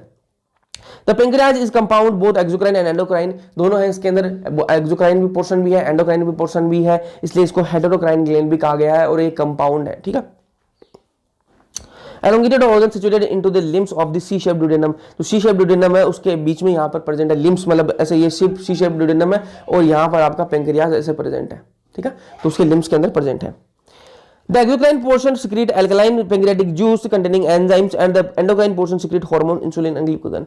जो exocrine portion है इसका जो exocrine portion है वो क्या secrete करता है आपका, वो secrete करता है जी, वो secrete करता है alkaline pancreatic juice secrete करता है और उसके अंदर एंजाइम्स प्रेजेंट है, और आपका जो एंडोक्राइन पोर्शन है वो क्या सिक्रेट करता है, इसके अंदर हार्मोन्स, और हार्मोन्स कौन से हैं, इंसुलिन, ग्लूकागॉन, ये वाले हार्मोन्स सिक्रेट करता है। ये आपका डायग्राम देख लो, यहाँ पर आपका गाल ब्लैडर है, यहाँ से ये दोनों डक्ट आ रही है, कौन सी कहाँ से आ रही है, ये लीवर से आ रही है, डक्ट फ्रॉम लीवर आ रही है, और डक्ट फ्रॉम गाल ब्लैडर इसका नाम है सिस्टिक डक्ट। मैंने आपको बताया, अभी लिख रखा है पैराग्राफ के अंदर, लिख रखा है, डायग्राम के अंदर नहीं है। सिस्टिक डक्ट है ये, सिस्टिक डक्ट और जो आपकी लीवर से जो डक्ट आ रहे हैं दोनों साथ में मिलेंगी और क्या बनाएंगी, कॉमन हिपेटिक डक्ट या फिर कॉमन बाइल डक्ट बनाएंगी। कॉमन हिपेटिक डक्ट या फिर कॉमन बाइल डक्ट वो कहां जाकर कनेक्ट होगी, पैंक्रियाटिक डक्ट से कनेक्ट होगी, और पैंक्रियाटिक डक्ट से कनेक्ट होकर वो कहां ओपन होंगी, क्या बनाएंगी, हिपेटो पैंक्रियाटिक डक्ट बनाएंगी, और हिपेटो पैंक्रियाटिक डक्ट है वो कहां कनेक्ट होगी, आपके ड्यूडेनम के अंदर। ठीक है, अब अपन बात करेंगे डाइजेशन ऑफ फूड की। ठीक है, मैंने आपको जो ग्लैंड्स पढ़ाई थी उस टाइम पे मैंने आपको बता दिया था, वो गैस्ट्रिक ग्लैंड, आपकी जो गोबलेट सेल्स वगैरह वो सारी मैंने आपको बता दी थी। एनसीईआरटी के अंदर वैसे नहीं दे रखा, इसको जैसे दे रखा है वैसे अपन रीड कर लेते हैं, बाकी अपना पढ़ा हुआ सारा है जी। ठीक है, डाइजेशन ऑफ फूड की बात करें तो the process of digestion is accomplished by mechanical and chemical process. ठीक है, मैकेनिकल और केमिकल प्रोसेस से होता है डाइजेशन, ये बताया गया है आपको। The buccal cavity performs two major functions, mastication of food and the facilitation of swallowing। The teeth and the tongue with the help of saliva masticate and mix up food thoroughly. ठीक है, जो teeth है वो teeth और saliva दोनों साथ में मिलकर मैस्टिकेशन में हेल्प करते हैं, और उसके बाद में जो फूड है उसको मिक्स कर लेते हैं एक साथ में, और एक स्ट्रक्चर बनाते हैं, बोलस, बोल लाइक स्ट्रक्चर बनाते हैं, इसको बोलते हैं bolus. Mucus in saliva help in lubricating and adhering the masticated food particles into a bolus। जो saliva के अंदर जो mucus है वो किसके अंदर काम आता है, lubrication के अंदर काम आता है, और adhering मतलब चिपकाने के अंदर। ठीक है, जो फूड पार्टिकल्स है उनको चिपकाकर एक बोल जैसा स्ट्रक्चर बनाने में काम आता है, उसको कहा गया है bolus. The bolus is then conveyed into the pharynx। अब बोलस है वो कहाँ जाता है, फेरिंक्स के अंदर जाता है, फेरिंक्स से वो इसोफेगस के अंदर जाएगा। फेरिंक्स के अंदर कैसे लेके जाएंगे, जैसे आप करते हो ना डिग्लूटेशन करोगे इस प्रकार से, तब उस टाइम पे आपका जो बोलस है वो कहां चला जाता है, फेरिंक्स के अंदर, फेरिंक्स से वो इसोफेगस के अंदर चला जाता है बाय स्वेलोइंग और डिग्लूटेशन। ये मैंने आपको बता दिया। The bolus further passes down through the esophagus by successive waves of muscular contraction called peristalsis। अब जो इसोफेगस है वो जो फूड है वो स्टमक के अंदर जाता है, कैसे, पेरिस्टाल्सिस होती है, उसकी वजह से आपका स्टमक के अंदर चला जाता है। The gastroesophageal sphincter control the passage of food into the stomach। जो gastroesophageal sphincter मैंने आपको बता दिया, क्या नाम बताया मैंने आपको, कार्डिक स्फिंक्टर, वो रेगुलेट करता है, गेट है वो एज, तो वो रेगुलेट करेगा कि इसको कितना जाने देना है, वो सारा काम कौन रेगुलेट करेगा, आपका gastroesophageal sphincter या फिर cardiac sphincter. The saliva secreted in the oral cavity contains electrolyte। जो saliva जो secrete हुआ oral cavity के अंदर, उसके अंदर electrolytes भी प्रेजेंट है, कौन कौन से, आपका Na+, K+, Cl- and H3 negative. ठीक है, ये सारे आपके इलेक्ट्रोलाइट्स भी प्रेजेंट हैं। द एंजाइम स्लाइवरी अमाइलेज, और स्लाइवरी अमाइलेज उसके अंदर प्रेजेंट है, और स्लाइवरी अमाइलेज को एक्टिवेट करने के लिए मैंने आपको बताया था कि किसकी जरूरत पड़ेगी, अपन को क्लोराइड आयन की जरूरत पड़ेगी, Cl- की अपन को जरूरत पड़ेगी। By the hydrolytic action and lysozyme present है। लाइसोजाइम मैंने आपको बताया था कि ये एंटीबैक्टीरियल होता है, और मैंने आपको बताया था कि जो गाय भैंस उनके चोट लग जाती है तो वो क्या करते हैं, जीभ से साफ कर लेते हैं उसको, ताकि उसमें एंटीबैक्टीरियल है, इसलिए वो जो बैक्टीरिया वो ग्रोथ ना करें, इसलिए वजह से। ठीक है, The chemical process of digestion is initiated in the oral cavity by the hydrolytic action of the carbohydrate splitting enzyme the salivary amylase। जो केमिकल जो डाइजेशन है ना, जो केमिकल प्रोसेस ऑफ डाइजेशन है वो स्टार्ट हो जाता है आपकी ओरल कैविटी से ही स्टार्ट हो जाता है। किसके एक्शन से, हाइड्रोलाइटिक एक्शन, किसका, सलाइवरी अमाइलेज का हाइड्रोलाइटिक एक्शन जब होता है उसी से आपका हो जाता है। 30% जो आपकी स्टार्च है ना, वो मैंने आपको बताया था कहां पर हो जाती है डाइजेस्ट, आपकी बक्कल कैविटी के अंदर, आपके ओरल कैविटी के अंदर। About 30% of starch is hydrolyzed here by the enzyme optimum pH 6.8 मैंने आपको बताई थी इनटू ए डाइसेक्राइड। डाइसेक्राइड के अंदर कन्वर्ट हो जाता है, आपका जो स्टार्च है वो क्या है, पॉलीसेक्राइड है, और वो कन्वर्ट हो जाता है डाइसेक्राइड की, कौन है, माल्टोज के अंदर कन्वर्ट होता है। ठीक है, 30% स्टार्च कहां पर, ओरल कैविटी के अंदर हो जाती है। Lysozyme present in saliva act as an antibacterial agent that prevents infection. ठीक है, जो कि इन्फेक्शन प्रिवेंट करता है लाइसोजाइम, मैंने आपको बता दिया। स्टार्च पर सलाइवरी अमाइलेज एक्ट करेगा pH 6.8 पर। ठीक है, और क्या बना लेगा, माल्टोज बना देगा, जो कि क्या है, डाइसेकेराइड है। और मैंने आपको बताया था कि जो डाइजेस्टिव ग्लैंड्स है ना, डाइजेस्टिव ग्लैंड्स है उनको मैंने आपको एक साथ में पढ़ाया है, तो आप डाइजेस्टिव ग्लैंड्स को अगर आपको समझना है ना, पूरा अच्छे से प्रोसेस समझना है, तो आप डाइजेशन ऑफ फूड वाला जो लेक्चर है उनको एक साथ में देखना और आपको बहुत अच्छे से समझ में आ जाएगा। एनसीईआरटी सारा एनसीईआरटी होगा लेकिन बहुत अच्छे से समझ में आ जाएगा। मेरे कहने पर एक बार आप देख लो, ज़्यादा बड़े लेक्चर्स नहीं है अपने, ठीक है, वो 40 मिनट के आसपास लेक्चर है। अगर आपको ज़्यादा ही हो तो आप 2 की स्पीड में देख लेना, लेकिन देखना जरूर, वो आपको अच्छे से समझ में आ जाएगा। ये इसमें मैं ज़्यादा कॉन्सेप्ट नहीं बताऊंगा आपको, क्योंकि ये सिर्फ क्विक रीडिंग है। जिसने लेक्चर्स ले रखे हैं उनको ये क्विक रीडिंग है, उनके लिए ये सारा आपका हो चुका है, ठीक है। The mucosa of stomach has gastric gland, जो म्यूकोसा है उसके अंदर क्या प्रेजेंट है, गैस्ट्रिक ग्लैंड्स प्रेजेंट है। ये मैंने आपको बताया था। गैस्ट्रिक ग्लैंड कहां प्रेजेंट होते हैं, स्टमक के अंदर। Gastric gland have 3 major types of cells, namely gastric gland के अंदर 3 टाइप की मेजर सेल्स है। कौन कौन सी, म्यूकस नेक सेल, या वो जो कि सिक्रीट क्या करती है, म्यूकस सिक्रीट करती है। पेप्टिक या फिर चीफ सेल, जो कि क्या सिक्रीट करती है, प्रो एंजाइम, पेप्सिनोजन और प्रोरेनिन, ठीक है, 2 एंजाइम सिक्रीट करती है। कौन से, inactivated enzyme pro pepsinogen, pro enzyme pepsinogen और एक प्रोरेनिन, ठीक है। पेराइटल या फिर ऑक्जेंटिक सेल्स है, वो सिक्रीट करती है आपका HCl सिक्रीट करती है, और इंट्रिंसिक फैक्टर सिक्रीट करती है, factor essential for vitamin B12 की जो अब्जॉर्प्शन है उसके अंदर ये हेल्प करता है। कौन, इंट्रिंसिक फैक्टर, ठीक है। द स्टमक स्टोर, जो स्टमक जो है वो स्टोर करता है फूड को, कितने 4-5 घंटे के लिए वो स्टोर करता है, for 4 to 5 hours। The food mixes thoroughly with the acidic gastric juice of the stomach by the churning movement in the of its muscular wall and is called the chyme, ठीक है। Oral cavity के अंदर क्या बना था, food bolus. अब stomach के अंदर 4-5 घंटे रहेगा और वहां पर एसिड भी है और जो सिक्रीशंस हैं स्टमक के अंदर उनके साथ में मिलकर उसकी मस्कुलर कॉन्ट्रैक्शन होगी, चर्निंग मूवमेंट होगा, उससे क्या होगा, वो एक स्ट्रक्चर बनाएगा। उसको क्या कह दिया है, फूड को काइम कह दिया है। बोलस ओरल कैविटी ने बनाया और अब क्या बन गया, वो काइम बन गया, ठीक है जी। फिर अपन आगे चलते हैं। The proenzyme pepsinogen on the exposure of hydrochloric acid HCl gets converted into the active enzyme pepsin, the proteolytic enzyme of the stomach. Pepsin converts a protein into the proteases and peptides. The mucus and bicarbonate present in the gastric juice plays an important role in lubrication and protection of the mucosal epithelium from excoriation by highly concentrated HCl. Provides the acidic pH 1.8 optimal for pepsin. Renin is a proteolytic enzyme found in gastric juice of infants which help in digestion of milk protein. Small amount of lipases are also secreted by gastric gland. क्या कहा गया है इसके अंदर कि भैया जो आपका प्रो एंजाइम पेप्सिनोजन है वो जैसे ही HCl के कांटेक्ट में आएगा तो वो एक्टिवेट हो जाएगा और क्या बना लेगा, पेप्सिन बना लेगा। और पेप्सिन जो है वो क्या है, प्रोटियोलाइटिक एंजाइम है। प्रोटियोलाइटिक का मतलब क्या है कि प्रोटीन को तोड़ने वाला एंजाइम है। प्रोटीन को किसमें तोड़ेगा, वो प्रोटीन को तोड़ेगा किसमें, पेप्टाइड और प्रोटियोजेस के अंदर तोड़ेगा। किसके अंदर तोड़ेगा, पेप्टाइड और प्रोटीजेस के अंदर तोड़ेगा। और जो HCl है ना वो हाईली एसिडिक है। हाईली एसिडिक है, कितनी पीएच बताई है, 1.8 पीएच उसकी है। HCl जो है 1.8 पीएच पर तो आदमी को जला दे वो, तो अंदर से पेट जल क्यों नहीं रहा, वो इसलिए नहीं जल रहा क्योंकि वहां पर म्यूकस की कोटिंग प्रेजेंट है। तो म्यूकस जो है वो बचाता है एलिमेंट्री, जो स्टमक की जो वॉल्स है उनको म्यूकस बचा के रखता है इतनी हाईली एसिडिक HCl से, ठीक है जी। एक एंजाइम मैंने आपको बता दिया इनएक्टिवेटेड है, वो भी प्रोरेनिन।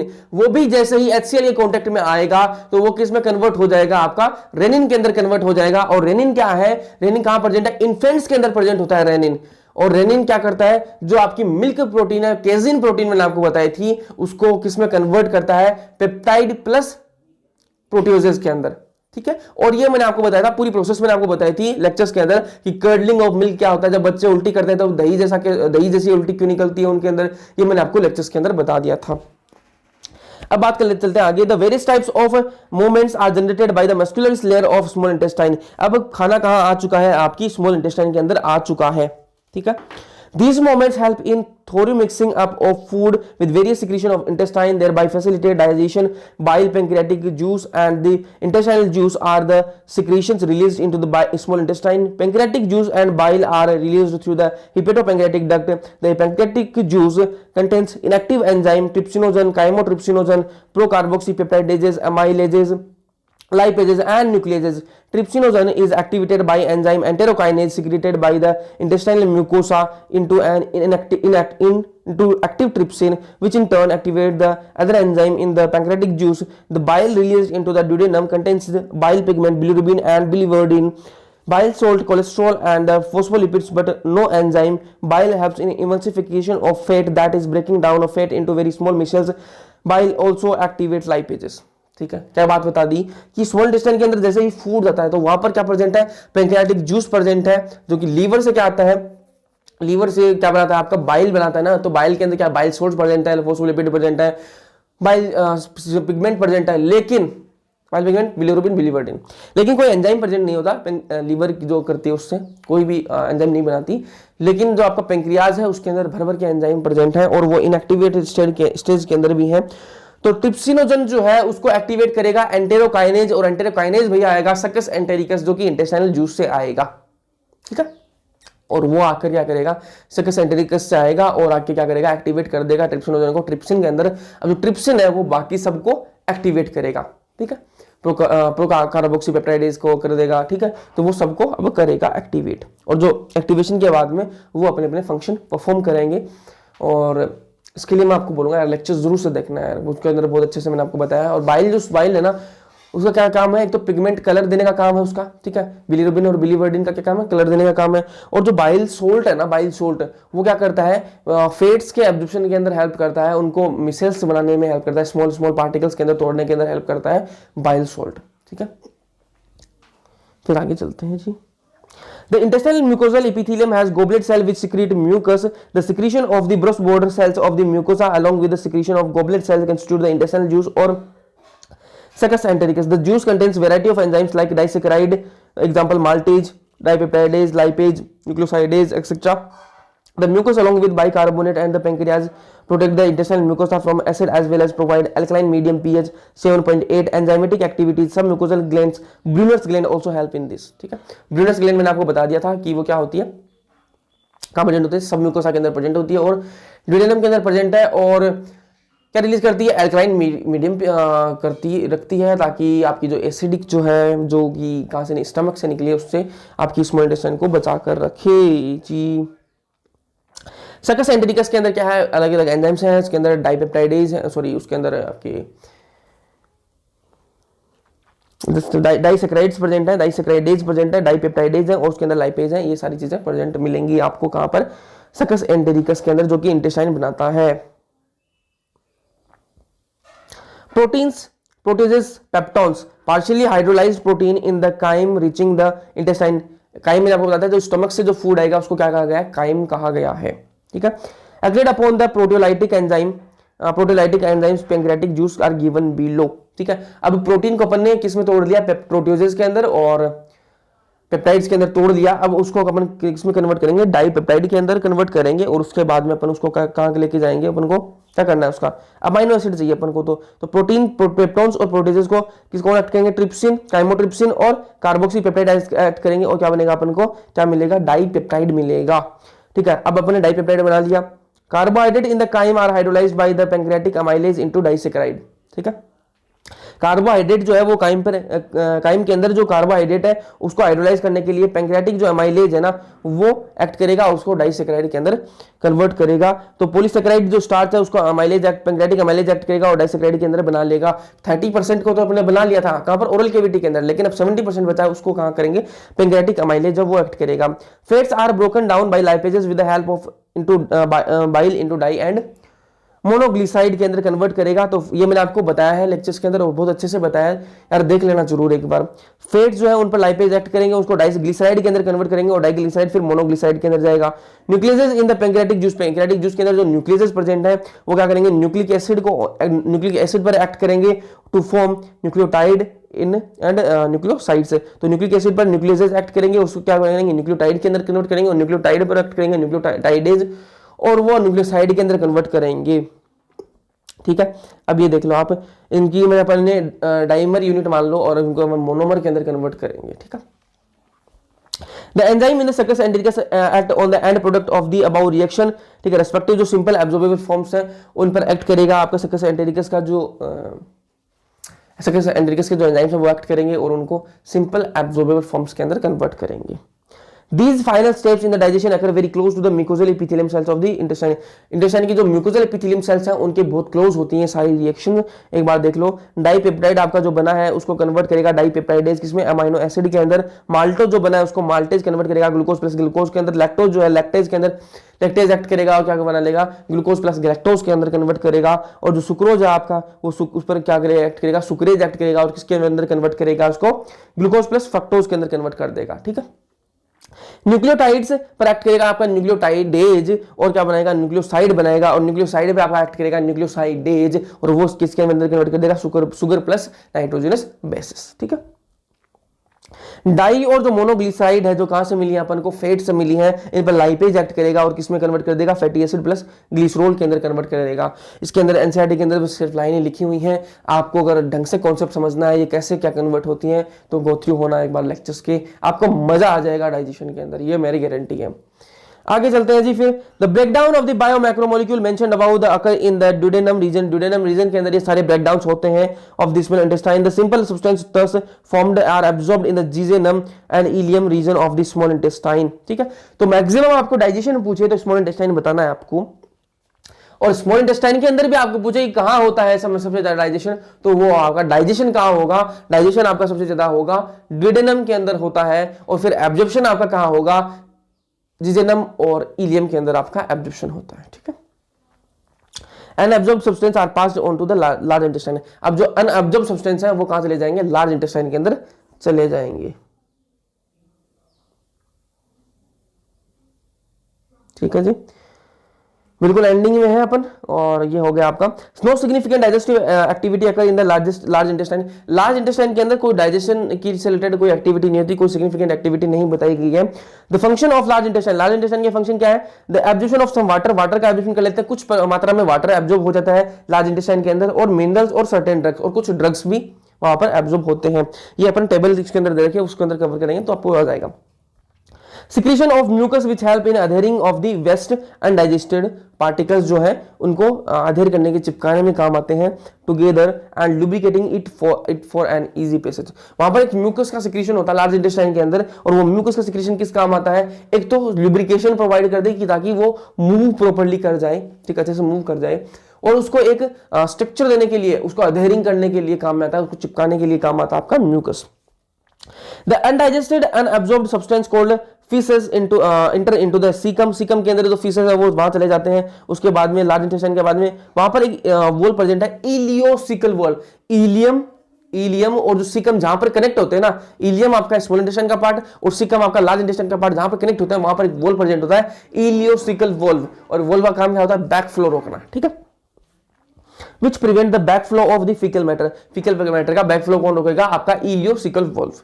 ठीक है, it is temporarily stored in the rectum till defecation. जब तक डिफिकेशन नहीं हो जाता तब तक आपका जो अनडाइजेस्टेड जो वेस्ट है, वो जो फीकल मैटर है, वो कहां स्टोर होता है, टेम्पररी रेक्टम के अंदर आपने कहा कि वो स्टोर हो जाता है। The activities of the gastrointestinal tract are under neural and hormonal control for proper coordination of different parts. The sight, smell, and the presence of food in the oral cavity can stimulate the secretion of saliva। ठीक है, तो आप खाना देख लो, कोई अच्छा स्वादिष्ट खाना देखोगे तो सलाइवा रिलीज होना स्टार्ट हो जाएगा, मुंह में पानी आना। ठीक है, तो आपकी जो जितनी भी एक्टिविटीज हैं जो मैंने आपको बताई है, डाइजेशन की जो एक्टिविटीज हैं वो सारी न्यूरल कंट्रोल होती हैं और न्यूरल सिग्नल के अंडर कंट्रोल होती हैं वो सारी। और आपने देखा खाना, आपको अच्छा लगा, आपके मुंह में पानी आ जाएगा। आपने खाना सूंघा, ठीक है, स्मेल ली, तब भी खाना आपको आपका क्या मुंह में पानी आ जाएगा। और आप अगर मुंह में कुछ रख लोगे उस टाइम पे भी मुंह में पानी आता है। तो आपने ये चीज देखी, नोटिस करी होगी, जो लोग जुबा केसरी करते हैं ना, जो लोग जुबा केसरी करते हैं या फिर टोबैको च्यूइंग करते हैं या फिर कुछ भी मतलब रखते हैं ना, मतलब जो भी कुछ भी टोबैको वगैरह या फिर जुबा केसरी करते हैं ना, तो वो लोग जो है उनके बहुत बार वो थूकते हैं ना। वो थूकते क्यों है, आपको जगह जगह पर दीवारों पर थूका हुआ मिल जाएगा। वो थूका हुआ क्यों मिलता है, क्योंकि जब वो रखते हैं अंदर मुंह के अंदर, उसको ज्यादा टाइम के लिए रखते हैं, टोबैको च्यूइंग करते हैं, तो उस टाइम पे वो सलाइवा का सिक्रीशन होता रहता है। ठीक है, तो जुबा केसरी करोगे तो आप फिर रोड भी केसरी कर दोगे, आप दीवारों को भी केसरी करोगे, तो थोड़ा सा हम ध्यान से रखो। Gastric and intestinal secretion are also similarly stimulated by neural signals. ठीक है, तो गैस्ट्रिक और जो इंटेस्टाइनल जो सिक्रीशंस है वो भी किससे स्टिमुलेट होते हैं, न्यूरल सिग्नल से स्टिमुलेट होते हैं। The muscular activities of different parts of the alimentary canal can also moderated by neural mechanism. जो मस्कुलर एक्टिविटीज है एलिमेंट्री कैनाल की उनको भी मॉडरेट किया जा सकता है किससे, न्यूरल सिग्नल से किया जाता है, both local and through CNS, local और जो सेंट्रल नर्वस सिस्टम है उससे किया जाता है ये। Hormonal control of the secretion of digestive juices is carried out by local hormone produced by the gastric and intestinal mucosa। अब जो हार्मोनल कंट्रोल की बात करें, जो सिक्रीशन है डाइजेस्टिव ग्लैंड्स की जो सिक्रीशन है वो कौन करता है, इसके लिए लोकल हार्मोन हो गए एक तो, ठीक है, और आपके गैस्ट्रिक और इंटेस्टाइनल म्यूकोसा। ठीक है, अब ये लोकल हार्मोन कौन से हैं वो अपन पढ़ेंगे, एंडोक्राइन जो सिस्टम है उसके अंदर अपन पढ़ेंगे इनको अच्छे से। अब ये मैं आपको देख लो, ग्रोस कैलोरीफिक वैल्यू और आपकी फिजियोलॉजिकल वैल्यू की बात हो गई, प्रोटीन, कार्बोहाइड्रेट और फैट। मैंने आपको बता दिया था कि फिजियोलॉजिकल वैल्यू क्या होती है और ग्रोस कैलोरीफिक वैल्यू क्या होती है। ग्रोस कैलोरीफिक वैल्यू वो होती है जो कि आइडियल कंडीशन के अंदर ली जाती है, जो लैब के अंदर टेस्टिंग करी जाती है कि आप फैट खा रहे हो तो आपको कितनी किलो कैलोरी मिलेगी आपको पर ग्राम, और प्रोटीन खा रहे हो तो कितनी मिलेगी, कार्बोहाइड्रेट खा रहे हो तो कितनी मिलेगी। ग्रोस कैलोरीफिक वैल्यू क्या होती है, तो लैब के अंदर टेस्टिंग करी गई है। और फिजियोलॉजिकल वैल्यू जो है वो कौन सी होती है, जो ह्यूमन बॉडी पर टेस्टिंग करी गई है। तो मैंने आपको एग्जांपल दिया था कि कोई भी कंपनी की गाड़ी है, जितनी कंपनी क्लेम करती है ना कि इतना माइलेज देगी, इतना एवरेज देगी, उतना वो रियल लाइफ में कभी नहीं देती। तो मैंने आपको कहा था कि कंपनी झूठ नहीं बोलती, वो बोल तो सच रही है, लेकिन वो टेस्टिंग जब उन्होंने करी है, वो लैब के अंदर करी है, वहां पर रोड एकदम बढ़िया थी, कोई ऑब्स्ट्रक्शन नहीं था, वहां बार ब्रेकर नहीं आ रहा था, बीच में गाय नहीं आ रही थी, तो वहां पर वो लैब के अंदर टेस्ट करी गई है। लेकिन रियल लाइफ में क्या होता है, रोड ही नहीं होती, इसलिए वो माइलेज उतना नहीं देती। सेम कंडीशन यहां अप्लाई हो रही है कि जो ग्रोस कैलोरीफिक वैल्यू है वो ज्यादा इसलिए आ रही है क्योंकि वो लैब के अंदर टेस्टिंग हुई है, वहां पर कोई ऑब्स्ट्रक्शन नहीं है, बॉडी के अंदर कोई ऑब्स्ट्रक्शन नहीं है, सिर्फ फिजियोलॉजिक अपन कैलोरीफिक वैल्यू निकाल रहे हैं अपन। लेकिन जब ह्यूमन बॉडी पर टेस्टिंग करी जाती है तो दिमाग में 70 टेंशन होती है और जो बॉडी है वो अलग काम करती रहती है, मतलब हर जो सिस्टम अपना काम करता रहता है, तो वो थोड़ा बहुत तो उसको डिस्टर्ब करेगा। तो उस वजह से वो फिजियोलॉजिकल वैल्यू है वो ग्रोस कैलोरीफिक वैल्यू से कम आती है। तो ये आप ध्यान में रखना, और इसको वो 1 ग्राम के लिए दे रखी है, जितने ग्राम के लिए आपको पूछे उसको इतने से इंटू कर दो। चलो जी, अब बात करेंगे अपन एब्जॉर्प्शन ऑफ डाइजेस्टेड प्रोडक्ट्स। जो एब्जॉर्प्शन ऑफ डाइजेस्टेड प्रोडक्ट्स हैं उनकी अपन ने बात करी थी, कैसे होगा। ग्लूकोज जो है वो ग्लूकोज और जो गैलेक्टोज जो आपने बनाए हैं वो कैसे होंगे, शुरू में वो सिंपल डिफ्यूजन करते हैं, लेकिन उसके बाद में क्या करते हैं, वो एक्टिवली ट्रांसपोर्ट करते हैं। इनिशियली डिफ्यूजन करेंगे और उसके बाद में वो एक्टिवली ट्रांसपोर्ट करते हैं, और एक्टिवली ट्रांसपोर्ट करने के लिए उनको एक सहारे की जरूरत होती है, और वो सहारा देता है आपका सोडियम। ठीक है जी, आपका जो फ्रक्टोज है ना, fructose F for facilitated diffusion, तो वो फ्रक्टोज जो है वो किसके थ्रू होता है एब्जॉर्ब, फैसिलिटेटेड डिफ्यूजन के थ्रू एब्जॉर्ब होता है। और जो फैसिलिटेड डिफ्यूजन है उसके अंदर कोई एनर्जी की रिक्वायरमेंट नहीं होती, उसके अंदर प्रोटीन चैनल्स की रिक्वायरमेंट होती है। और जो फ्रक्टोज है उसके अंदर, उसके एब्जॉर्प्शन के अंदर कोई भी आपको एनर्जी नहीं लगानी पड़ेगी। फिर बात करें अपन प्रोटीन की, बात कर ली अपन ने बात की कार्बोहाइड्रेट की, बात कर लिया प्रोटीन की। बात करें तो प्रोटीन से अपन को क्या मिला था, अमाइनो एसिड मिला था। अमाइनो एसिड को अपन को एब्जॉर्ब कराना है तो आपको क्या करना पड़ेगा, पहले वो क्या करेगा, सिंपल डिफ्यूजन करेगा। इनिशियली वो सिंपल डिफ्यूजन करता है, लेकिन बाद में वो एक्टिवली ट्रांसपोर्ट करता है। एक्टिवली ट्रांसपोर्ट करेगा तो एनर्जी की जरूरत पड़ेगी। एनर्जी की जरूरत पड़ने के साथ साथ में उसको एक सहारा भी चाहिए, वो अकेला नहीं जाएगा, अकेला नहीं जाऊंगा मैं, मेरे को एक सहारा भी चाहिए। कौन सहारा बनेगा, आपका सोडियम सहारा बनेगा। ठीक है जी, तो मतलब डाइजेस्टिव सिस्टम के अंदर इनको एब्जॉर्ब कराने के लिए सोडियम क्या है, सोनू सूद है, वो सहारा बनता है सबका। ठीक है, रीडिंग लगा लेते हैं एक बार। Absorption is the process by which the end product of digestion pass through the intestinal mucosa into the blood and lymph. ये मैंने आपको बता दिया था फर्स्ट लेक्चर के अंदर, बताया था कि जो एब्जॉर्प्शन का मतलब है आपका फूड जो है वो जो सिंपल एब्जॉर्प्शन वाला जो फूड अपन को मिल गया है, सिंपल फॉर्म मिल गई है, अब उसको अपन ब्लड के अंदर लेके जाएंगे, उसी को क्या बोलते हैं, एब्जॉर्प्शन बोलते हैं। बाय एक्टिव, पैसिव और facilitate transport mechanism, small amount of monosaccharide like glucose, amino acid, some electrolytes like chloride, iron generally absorbed by simple diffusion। मैंने बता देना है कि स्मॉल अमाउंट है हमें आपका ग्लूकोज, अमाइनो एसिड को, कुछ इलेक्ट्रोलाइट कैसे चले जाते हैं, सिंपल डिफ्यूजन के थ्रू चले जाते हैं, लेकिन वो एक्टिवली ट्रांसपोर्ट करते हैं। ध्यान में रखना, यहां पर कंफ्यूज होते हो आप, क्वेश्चन में आ गया तो आप ग्लूकोज और जो आपके अमाइनो एसिड्स हैं ये इनिशियली आपकी सिंपल डिफ्यूजन करते हैं लेकिन एक्टिवली ट्रांसपोर्ट करते हैं। तो इसके अंदर आपको लिख के क्या आना है, आपको क्वेश्चन में अगर दे रखा है ना सेकेंडरी एक्टिव ट्रांसपोर्ट दे रखा है ना तो टिक लगा दीजिएगा उसको। सेकेंडरी एक्टिव ट्रांसपोर्ट दे रखा है तो सेकेंडरी एक्टिव ट्रांसपोर्ट आपको जहां मिल गया वहां पर आपको टिक लगा देना है, ठीक है। फिर आगे चलते हैं। The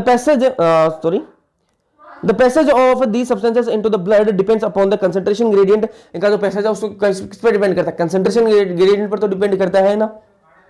However, some substances like glucose and amino acid are absorbed with the help of carrier protein. The mechanism is called facilitated transport। ठीक है, मैकेनिज्म क्या बोलेंगे, facilitated transport। जो फ्रक्टोज की बात करी थी मैंने आपको, उसको कैरियर प्रोटीन की जरूरत पड़ेगी। Transport of water depends upon the osmotic gradient. Active transport occurs against the concentration gradient and hence require energy. Various nutrients like amino acid, monosaccharide like glucose, electrolyte like Na+ are absorbed into the blood by this mechanism। ठीक है, ये confusion होती है और starting में मुझे भी होती थी कि यार ये ग्लूकोज हर जगह आ रहा है, ये सिंपल डिफ्यूजन के अंदर भी आ रहा है, ये आपका इसके अंदर एक्टिव के अंदर भी आ रहा है, तो करता क्या है। तो मैंने आपको बता दिया ना कि स्टार्टिंग में वो क्या करता है, सिंपल डिफ्यूजन करता है लेकिन बाद में वो एक्टिव ट्रांसपोर्ट करता है। सेकेंडरी एक्टिव ट्रांसपोर्ट के अंदर आपको टिक मार देना है ग्लूकोज पर। चलो जी आगे चलते हैं। फिर अब बात तो कर लेंगे अपन, फेट की बात करेंगे अपन। तो फेट कैसे होता है वो देख लीजिएगा एक बार, ये मैंने डिटेल में आपको लेक्चर के अंदर बता दिया लेकिन एक बार रीड कर लेते हैं। They are the first incorporated into the small droplets called micelles. उनको पहले बड़े सा फेट का जो ग्लोब्यूल है उसको तोड़ के अपन के छोटे छोटे ग्लोब्यूल मिसेल्स के अंदर कन्वर्ट कर लेंगे और उसके बाद में क्या करेंगे, which moved into the intestinal mucosa, उसको इंटेस्टाइनल म्यूकोसा के अंदर चले जाएगा, आपका मिसेल चला जाएगा। वहां पर क्या होगा, मिसेल अंदर चला गया, जैसे ही म्यूकोसल जो एपिथेलियम है उसके अंदर चला गया, जो इंटेस्टाइनल का जो म्यूकोसा है, इंटेस्टाइनल का जो म्यूकोसा है उसके अंदर चला गया, तो वहां पर जो आपका जो मिसेल है उसके चारों तरफ क्या आ जाएगा, उसके चारों तरफ एक प्रोटीन की लेयर बनेगी, उसको क्या कहा गया, लिपोप्रोटीन। लिपोप्रोटीन को एनसीईआरटी ने कहा है काइलोमाइक्रोन। क्या कहा गया है, काइलोमाइक्रोन। अब जो काइलोमाइक्रोन है वो लिम्फेटिक जो सिस्टम है उसके अंदर जाकर एब्जॉर्ब होगा और लिम्फेटिक सिस्टम के अंदर क्या प्रेजेंट है, लिम्फ प्रेजेंट है। तो लिम्फ जो है वो अल्टीमेटली जाता है तो कहां पर, ब्लड के अंदर जाके मिलता है ना, तो ब्लड के अंदर अपना चीज पहुंच गई। They are reformed into very small protein coated in fat globules called the chylomicrons, which are transported into the lymph vessel lacteals in the villi. These lymph vessels ultimately release the absorbed substance into the bloodstream। बात बता दी मैंने आपको कि ultimately वो blood stream के अंदर चले जाते हैं, काइलोमाइक्रोन्स लिम्फ वेसल के अंदर एब्जॉर्ब होते हैं। Absorption of substances takes place in different parts of the alimentary canal like mouth, stomach, small intestine, large intestine. However, maximum absorption occurs in the small intestine। A summary of absorption इसकी इधर दे रखा है कि जो maximum absorption है वो कहाँ होता है, आपका स्मॉल इंटेस्टाइन के अंदर होता है। तो ये आपकी टेबल एक बार देख लीजिए और ये समझ लीजिए। माउथ के अंदर सर्टेन ड्रग्स का होता है जो कि कॉन्टेक्ट में आएंगे mucosa of the oral cavity की, जो म्यूकोसा उसके अंदर और आपकी जो जीभ के नीचे वहां पर ब्लड वेसल्स प्रेजेंट है और वो जो है वहां पर एब्जॉर्ब होते हैं। तो मैंने आपको बताया था कि कुछ ड्रग्स है, कुछ बीमारियों में दवाइयां ऐसी दी जाती हैं जो कि आपको जीभ के नीचे रखनी है इस दवाई को, तो वो आपको वहां पर एब्जॉर्ब होती है। स्टमक की बात करें तो स्टमक के अंदर कुछ अमाउंट में पानी एब्जॉर्ब होता है और आपकी सिंपल शुगर्स एब्जॉर्ब हो जाती हैं। और जो मैंने आपको बताया था कि दारू आप पी रहे हो, अल्कोहल का सेवन कर रहे हो, तो उसको कौन संभालेगा, आपका स्टमक संभाल लेगा, उसको एब्जॉर्ब करा लेगा। संभालने का मतलब उसको एब्जॉर्ब करा लेगा, बाकी इफेक्ट तो उसका लिवर पर आता है। ठीक है, स्मॉल इंटेस्टाइन की बात करें तो ये प्रिंसिपल ऑर्गन है फॉर द एब्जॉर्प्शन के लिए प्रिंसिपल ऑर्गन है। सारी जो चीजें हैं वो यहीं आपके एब्जॉर्ब होती हैं। और स्मॉल इंटेस्टाइन के अंदर भी कौन सी पार्ट के अंदर, इलियम और जो जिजेनियम पार्ट है वहां पर आपका मैक्सिमम एब्जॉर्प्शन देखा गया है और मैक्सिमम डाइजेशन कहां देखा गया है, वो देखा गया है आपका ड्यूडेनम के अंदर। ठीक है, लार्ज इंटेस्टाइन की बात करें तो एब्जॉर्प्शन ऑफ सम वाटर और मिनरल्स और ड्रग्स। ठीक है, कुछ अमाउंट में पानी हो जाता है और कुछ अमाउंट में आपका ड्रग्स हो जाते हैं और कुछ मिनरल्स हो जाते हैं एब्जॉर्ब लार्ज इंटेस्टाइन के अंदर। ठीक है, अब जो एब्जॉर्ब सब्सटेंस है वो फाइनली कहां चले जाएंगे, फाइनली रीच द टिश्यू तक चले जाएंगे। इस प्रोसेस को क्या कहा गया है, एसिमिलेशन कहा गया है। Utilise them for their activities, this process is called assimilation. ये मैंने आपको क्लियर कर दिया था। The digestive waste solidified into coherent feces in the rectum initiate a neural reflex मिलेगा। देखो जो आपके digestive waste है उसको एक solidify करा जाता है rectum के अंदर। ठीक है, और उसके बाद में न्यूरल रिफ्लेक्स मिलता है, और क्या एक इच्छा होती है, एक अर्ज होती है किस चीज की, रिमूवल, फॉर इट्स रिमूवल, एक डिजायर होती है इसके रिमूवल के लिए, एक रिफ्लेक्स मिलता है और उसके बाद में वो रिमूव होता है। The egestion of faeces to the outside through the anal opening defecation is voluntary process and it is carried out by mass peristaltic movement, voluntary process है।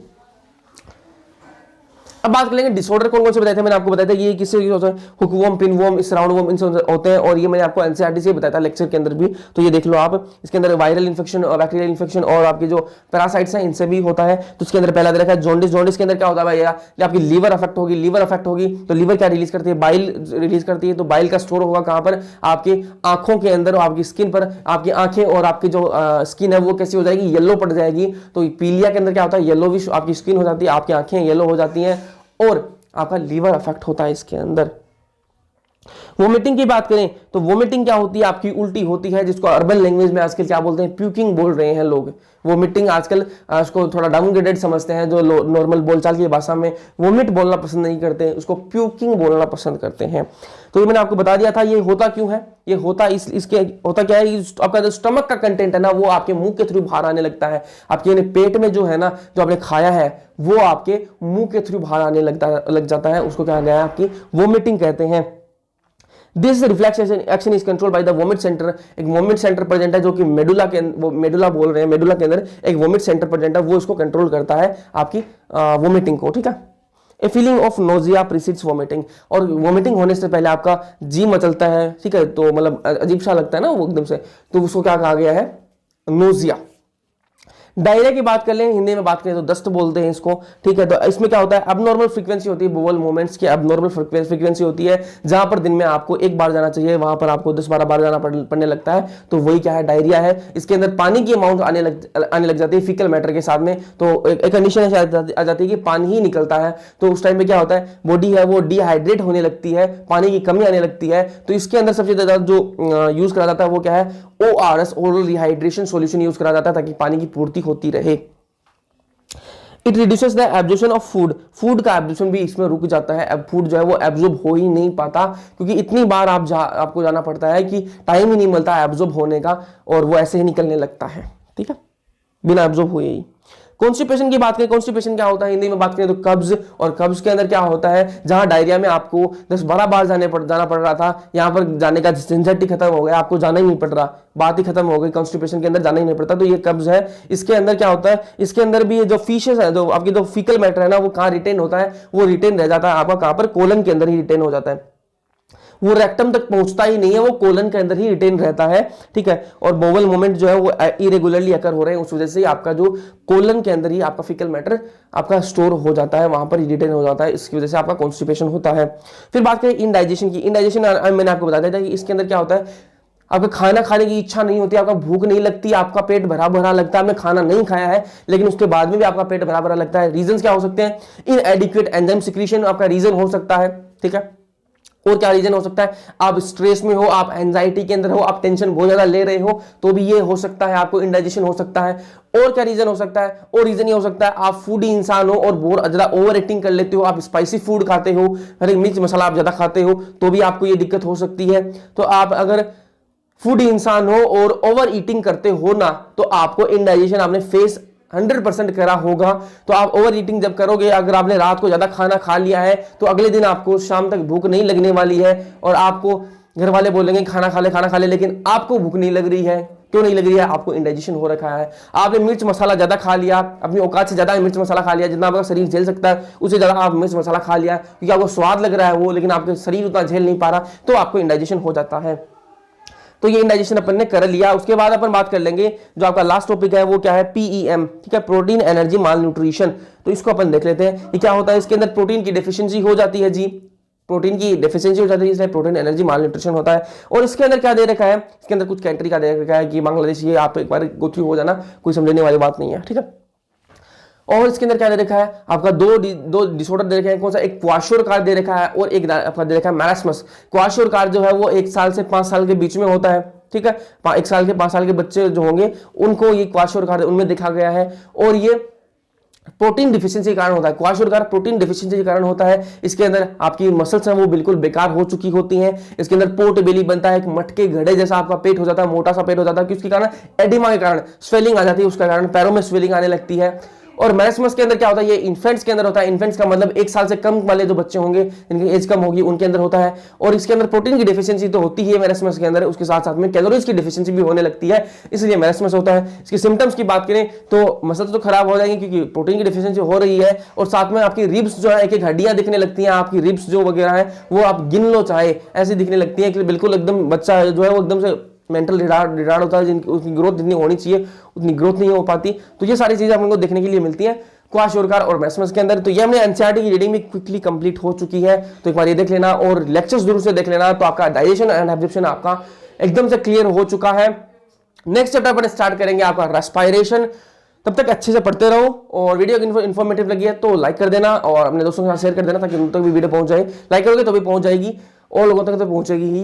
और कोई भी डाउट है, कुछ भी पूछना, आपको टेलीग्राम पे पूछ सकते हो, डिस्क्रिप्शन इंस्टा हैंडल दे रखा है, टेलीग्राम का लिंक दे रखा है, वहां पर आप मेरे को पूछ सकते हो। इंस्टा पे कोई फॉलो करने की जरूरत नहीं है, आप मेरे को फीडबैक दे सकते हो कि हाँ भैया यहाँ आप सुधार कर सकते हो।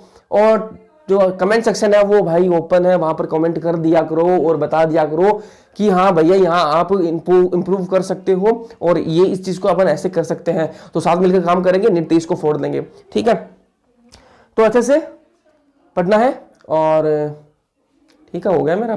Thank you so much.